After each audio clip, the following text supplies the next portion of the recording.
일본의 후쿠시마 원전 오염수 방류 임박, 정치권 갈등이 격화하고 노동개혁을 둘러싼 정부 여당과 노동계 대립이 본격화하는 가운데 21대 국회 후반기 환경노동위원장에 선출된 더불어민주당 박정 의원, 재선 국회의원, 더불어민주당 정책위원회 부의장, 원내 부대표 역임, 후쿠시마 오염수와 사드, 노란 봉투법까지 첨예한 현안이 산적한 가운데 환노위원장으로서의 책임감을 강조했는데 환노위는 시급한 현안 문제와 또 입법 과제가 산적해 있습니다. 이 중대한 시기에 중차대한 시기에 막중한 임무를 맡게 돼서 책임감을 크게 느낍니다. 박정 의원이 바라본 후쿠시마 오염수 대책과 노동개혁 방향 집중 분석합니다. 노사정 대화가 7년여 만에 중단됐습니다. 노동개혁 이슈 등 현안을 어떻게 풀어나갈 것인지 궁금합니다. 후쿠시마 오염수 방류를 두고서도 갈등이 이어지고 있는데요. 국회 후반기 환경노동위원장으로 선출된 박정 민주당 의원과 얘기 나눠보겠습니다. 박 의원님 안녕하십니까? 네, 안녕하십니까? 네, 중요한 시기에 국회 환경노동위원장 맡으셨습니다. 여러 산적한 현안 가운데 눈앞에 다가온 것이 일본 후쿠시마 오염수 방류 문제입니다. 민주당은 지금 장외 여론전을 이어가고 있고 국민의힘은 괴담이라고 맞서고 있는데요. 먼저 이 문제를 바라보는 시각이 궁금합니다. 어제 숭례문 집회에 참여하셨죠? 네, 참여했습니다. 어제 많은 의원들이 발언을 했고요. 또 이재명 대표의 후쿠시마 오염수 문제뿐만 아니라 전반적인 민생에 대한 논의도 많이 해갔던 걸로 보고 있습니다. 네. 저는 이렇게 보고 있습니다. 국민의힘이 우리 후쿠시마 원전 오염수 검증 대책 특별위원회를 6월 내에 국회에 만들자고 얘기를 했다가 IAEA 보고서가 아직 나오지 않았다는 이유로 지연을 시키고 있고요. 또 청문회를 열자는 거에 대해서 합의를 해주지 않고 있고 또 며칠 전에 저희가 야사당과 함께 이 결의안 후쿠시마 오염수 방류에 대한 결의안을 같이 하자라는데 퇴장해버렸습니다. 그래서 네. 결국은 야사당으로밖에 할 수 없었는데요. 그럼에도 불구하고 계속 저희 부로는 괴담을 퍼뜨리고 있다 이렇게 얘기하고 네. 있어요. 그런데 지금 시중에서는 천일염 사재기가 있고 또 수산물 소비도 급감하고 있습니다. 이런 것들을 왜 우리 정부가 일본을 대신해서 그렇게 적극적으로 얘기하고 있는지 저는 이해가 되지 않습니다. 네. 네네. 국제원자력기구 IAEA 사무총장이 이번 주 일본을 방문하고 우리나라에 와서 직접 설명하는 방안도 추진되고 있다고 하는데요. 해양 방류 수순에 들어간 것으로 보입니다. 과학자들 간에도 지금 오염수 안전성에 대한 견해차가 커서 국민들이 혼란스럽습니다. 여당은 야당을 향해서 이게 비과학적인 선동이다 이런 지적인데 이 점에 대해서는 어떤 견해세요? 네, IAEA 보고서가 아직 나오지는 않았지만 네. 일본이 주장하는 것은 후쿠시마 오염수에 대한 고시 농도 기준치가 이하다 이렇게 얘기하는 거거든요. 네. 일본은 리터당 6만 베크럴인데 자기네들이 이렇게 희석해서 내보내는 것들은 리터당 1,500 베크럴이니까 네. 40분의 1 수준이니까 문제가 없다 이렇게 얘기하고 있어요. 그렇지만 이게 일회성이 아니고 30년간을 연속으로 방류하는 문제거든요. 네. 이렇게 됐을 때는 실제적으로 우리가 핵심 핵종에 대한 문제를 봤을 때 세슘이 반감기가 30년이고요. 그리고 또 플루토늄 같은 거는 2억 4천 년 그리고 우라늄 같은 경우는 무려 24억 년이나 됩니다. 그러니까 네. 이것이 한번 방류되는 것이 아니고 최소 30년 또 핵 원조를 폐쇄하는 데까지 더 길게 보면 90년이라는 얘기도 있는데 이렇게 됐을 때 계속적으로 축적되지 않겠습니까? 그러면 해양이 오염되고 그에 따라서 이 해양 생태계가 또 교란이 되고 이렇게 뻔합니다. 네. 실제적으로 인간은 먹이사슬의 최종 단계이기 때문에 그런 것이 계속 축적해 나갔을 때 어떤 결과가 나올지는 지금 과학으로 판명할 수가 없다. 30년 후의 과학을 봐야 되는 거거든요. 네. 그렇게 보기 때문에 우리가 특히나 후쿠시마 앞바다에서 세슘에 대한 기준치 180배에 대한 우럭이 나왔어요. 네. 이런 것만 보더라도 이것은 우리 정부가 무조건 방류된다 이렇게 할 것이 아니고 또 시간을 좀 보류해서 더 정확한 데이터를 근거로 해서 하는 게 필요하다. 그리고 국민을 안심시키는 게 필요하다 이렇게 보고 있습니다. 소관 상임위 중에서요 노동 개혁도 중요 이슈입니다. 고용의 유연성이라든가 근로시간 문제 또 이른바 노란 봉투법 등 현안들이 있는데요. 노사정 대화가 지금 7년 만에 중단이 됐습니다. 노동 개혁의 핵심은 무엇이라고 보세요? 예, 노동개혁의 핵심은 상생이라고 봅니다. 상생의 철학을 기본으로 해서 노동 존중 사회를 만드는 것이 필요하다. 그것이 개혁이라고 봅니다. 사실 호모사피엔스가 사회생활을 집단 생활을 하면서 거기에 지배와 피지배라는 관계가 만들어지고 또 그에 따라서 노동과 착취라는 문제가 생겼습니다. 그래서 과거 같으면 노예 시대로 시작해서 또 봉건 시대, 절대 왕조 시대, 그리고 기초 자본주의 시대, 사회주의 시대, 지금 현대까지 오면서 계속적으로 사회 구조가 바뀌는 이유는 네. 노동에 대한 환경들, 그러니까 산업 구조에 따른 노동의 환경 조건이 바뀌면서 사회가 변해왔거든요.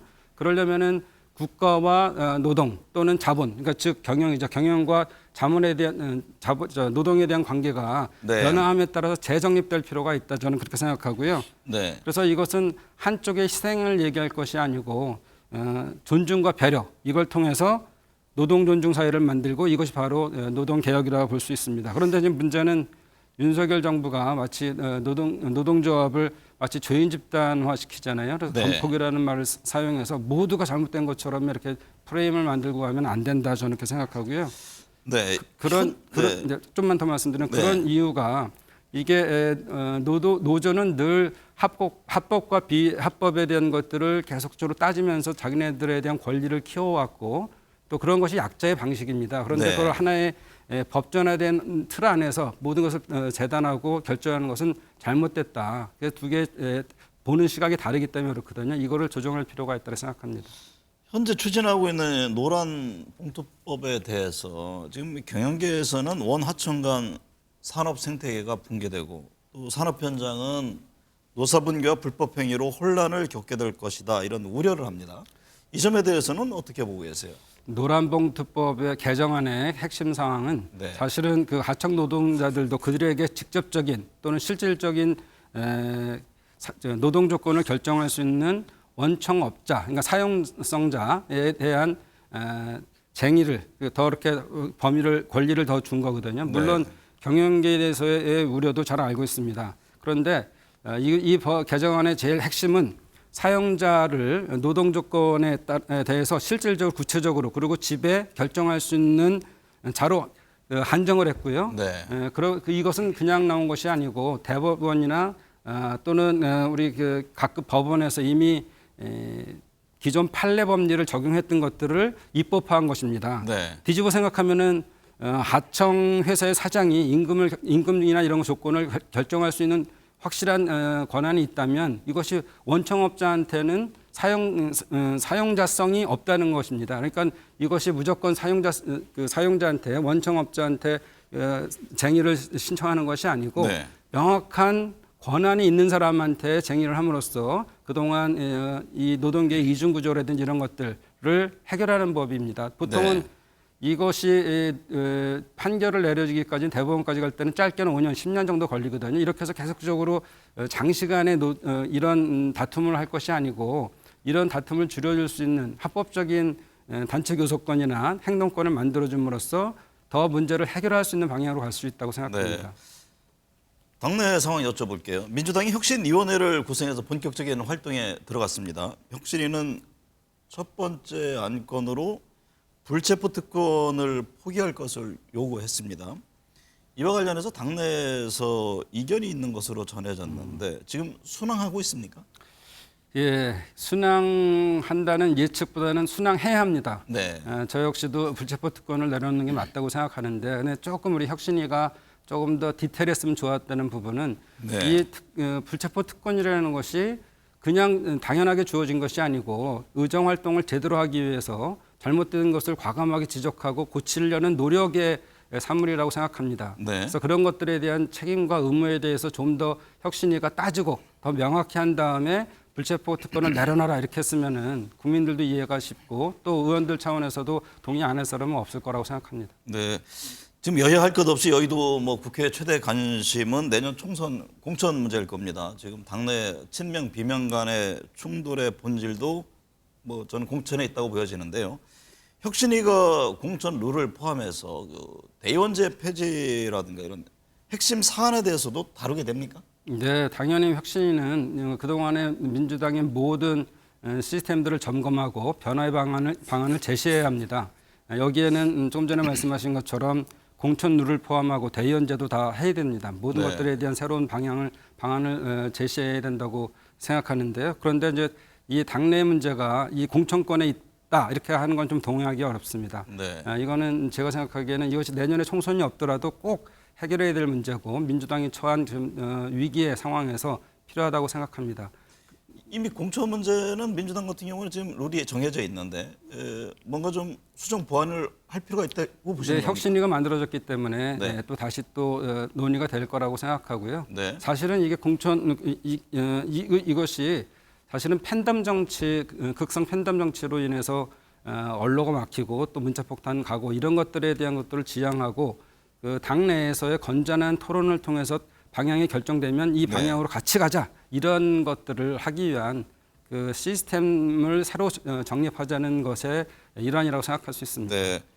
이낙연 전 대표가 귀국했습니다. 오자마자 이재명 대표 만날 줄 알았는데 시간이 좀 걸리는 것 같다. 뭐 이런 얘기가 당에서 흘러나오던데요. 박 의원께서는 이낙연 전 대표가 어떤 역할을 하리라고 보고 또 어떤 역할을 해야 한다고 보세요?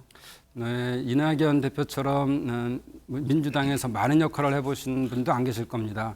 국회의원도 하셨고 광역단체장도 하셨고 또 국무총리도 하셨고 그리고 또 당대표도 하시고 대선 경선 후보도 하셨기 때문에 그리고 무엇보다도 김대중 대통령 정권 그리고 또 노무현 문재인 정권을 지나가면서 민주주의의 한 복판에 있었던 분이시기 네. 때문에 그런 역할을 하셔야 된다. 그래서 이것이 이재명 대표를 만나서 화합과 통합 이런 것들에 대한 것들을 이벤트를 하는 것도 필요할 수도 있겠지만 더 네. 중요한 것은 각자의 역할을 맡아서 각자 잘할 수 있는 것을 해야 된다. 그래서 제 개인적인 생각은 본인도 귀국 입장에서 문에서 밝힌 것처럼 이 나라가 좀 잘못 가고 있는 부분에 대해서 본인 책임도 있다. 그래서 책임을 앞으로 다할 것이다.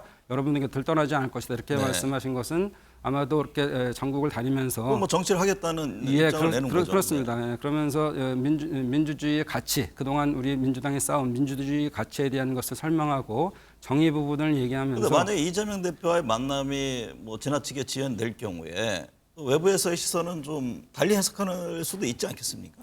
네, 그건 뭐 제가 이낙연 대표의 의중을 알 수는 없는 사람이기 네. 때문에 그런데 뭐 적당한 시기에는 가능할 것 같고 그러니까 어떻게 먼저를 만나느냐, 대중 정치를 먼저 하느냐의 것은 네. 제 생각에는 각자가 잘할 수 있는 부분을 하는 게 우선적으로는 필요하다 이렇게 네. 생각합니다. 국민의힘 하태경 의원이요. 이낙연 전 대표가 내년 총선을 지휘하면 민주당이 압승할 것이다. 이런 말을 했습니다. 이에 대해서 이계호 민주당 의원은 분열을 바라는 희망사항일 뿐이다. 그러면서 내년 총선 지휘는 당연히 이재명 대표가 하는 것이다라는 입장을 냈는데요.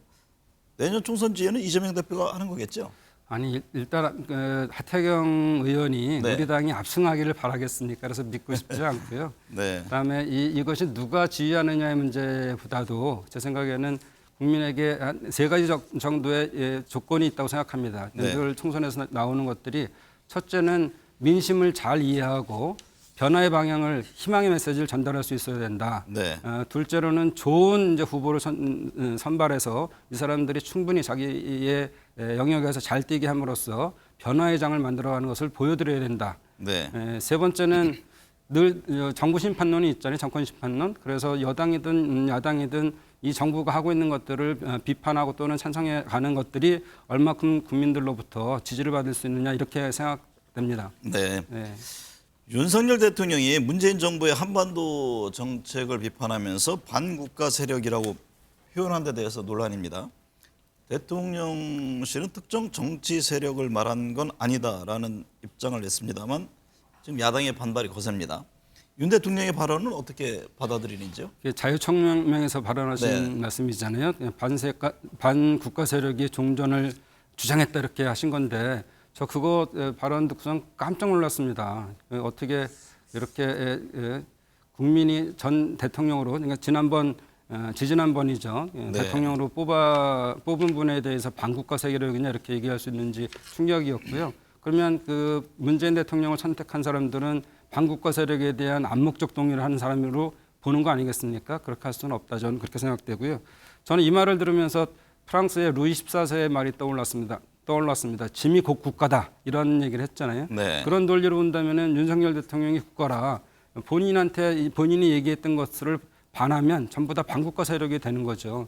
그렇게 되면은 윤석열 대통령이 늘 말씀하시던 자유와 공정 그리고 법치, 민주주의 이런 것들을 말씀하셨는데 이게 허상이 아닌가 이렇게 느껴지고요. 그래도 이렇게 윤 대통령께서 하시면 안 된다. 같이 화합을 하려는 생각을 하셔야 되고 네. 그래서 이것은 근본적으로는 철학이 민주주의에 있는 게 맞는가? 예? 그 마키아벨리 군주론에 더 가까운 거 아닌가 이런 생각이 좀 듭니다. 네. 박 의원께서는 어학원을 경영한 경험이 있으셔서 수험생들 마음을 잘 알 것으로 보입니다. 정부가 수능의 킬러 문항을 배제하겠다, 사교육비 부담을 줄이겠다 이런 방침을 내놓고 있습니다. 초고난도 문항을 없애면 수험생들 부담이 줄어들게 됩니까?